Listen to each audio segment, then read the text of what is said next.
ce tournage, on a dû faire 3000 km en train. On a fait Paris-Moscou en allant de Paris à Argenteuil.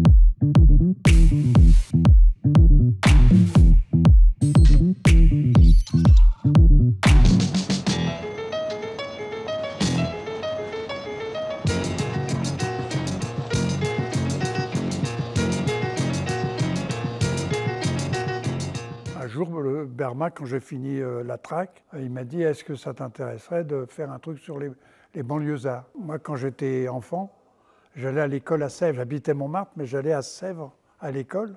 Mais je me souvenais de la gare Saint-Lazare, de mes trajets en train. Et je lui ai dit « Bah oui, ça m'intéresse et tout », parce que je voyais les gens qui tous les matins partaient travailler. Alors Barma m'a dit « Bah écoute, je te commande 6 heures ».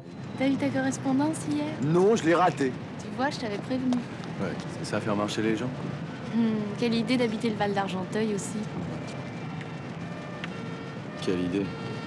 Quelle idée d'avoir des parents un peu cons surtout. L'histoire se passe du lundi au samedi avec des gens qu'on suit dans un wagon, alors de tous les âges, et qui vont travailler, qui vont... Tu vas pas être en retard? Non, mon métro est direct, j'en ai à peine pour un quart d'heure. T'auras pas le temps de prendre ton café. Il manquerait plus que ça. Bah, avec ton patron. S'il n'est pas content, c'est la même chose. Et en plus, c'était formidable parce que à cette époque-là, il n'y avait pas de gens pour le casting et tout ça, ce qui m'a permis de prendre les comédiens que j'aimais bien, qui je voulais. C'était la gonzesse avec qui tu parlais hier au cheval. Une nouvelle. Ah, elle est bien, hein. Elle monte bien? Ouais, enfin, c'est normal, elle a fait un stage cet été. Ah bon, où ça? En Bourgogne. Et de qui vous parlez, là? La petite minette avec le blouson rouge hier. Blonde, là, très chouette. En blonde, très chouette. Ah, nous autres, mais c'est elle! Je ne sais pas si ça serait possible encore à la télévision maintenant. Parce qu'en fait, il n'y avait pas d'histoire, c'était une petite chronique comme ça, très sensible sur... il y avait Bouise, le Lébellon, il y avait Stilla Shelton, Maurice Baquet, Claude Coche. Enfin, il y avait une distribution incroyable. Tout un wagon, quoi. Ah, je suis mort de fatigue. Hein. Oh, c'est ça, t'as rien fait. Je crois qu'il y en a un qui se lèverait pour me laisser sa place. Le fait d'être dans un wagon et puis de tourner autour, les équipes étaient et les comédiens étaient très soudés. Et en plus, des générations très différentes, parce que je crois que c'est un des premiers films de Patrick Bruel, par exemple. Alors avec Bouise, c'est vraiment tout un monde, quoi. Ah, c'est vrai, ça fait 8 jours qu'on se connaît, on sait toujours pas votre nom. Lélia, vieux, retire les cotons de tes oreilles. Lélia? Tu sais ça, toi? Il y avait aussi Paul Leperson, il y a Maurice Baquet, que j'adorais. Tout ça, ça s'entendait. Il y avait un côté un petit peu comme dans le cinéma des avant-guerres, avec la belle équipe et tout ça. Dans son œuf de par deux, dans son lac 4x4, on est joué de son mieux. Pour bien la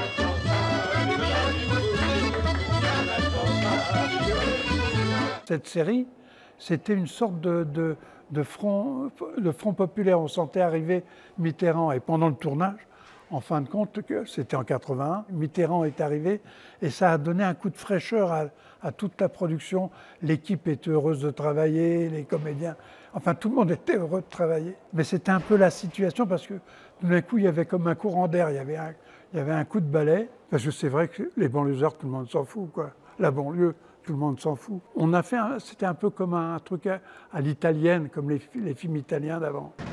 Réaumur, hein. Alors n'oublie pas l'arrêt, c'est Réaumur. Réaumur. Je venais du cinéma et en fin de compte, j'ai quand même gardé la structure du cinéma. Je n'ai pas employé de zoom. À l'époque, il y avait toujours des zooms, des trucs. Non, on a tout fait en décor naturel. Il n'y a pas eu du tout de studio. Et il n'y avait pas beaucoup de moyens non plus. Barma qui me dit, écrit 6 heures sur les banlieusards. 6 heures, quoi. Dire, maintenant, personne ne nous demanderait de faire ça, où il n'y a pas d'histoire, où c'est les gens pauvres, enfin, c'est pas... Ça a 50 ans, mais il y avait déjà le chômage, il y avait déjà tous les problèmes qui existent maintenant.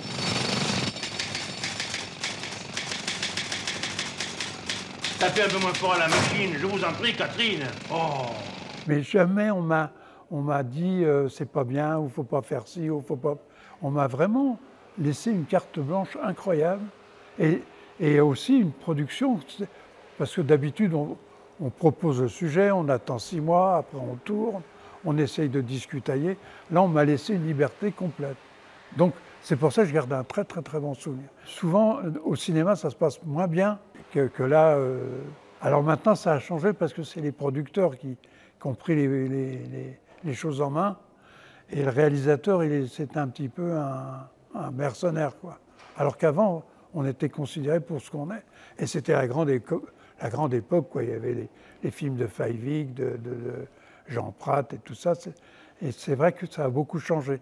J'ai vu arriver l'époque des producteurs et c'était plus du tout la même chose. Les équipes étaient moins respectées, ça devenait, alors justement socialement, beaucoup plus dur.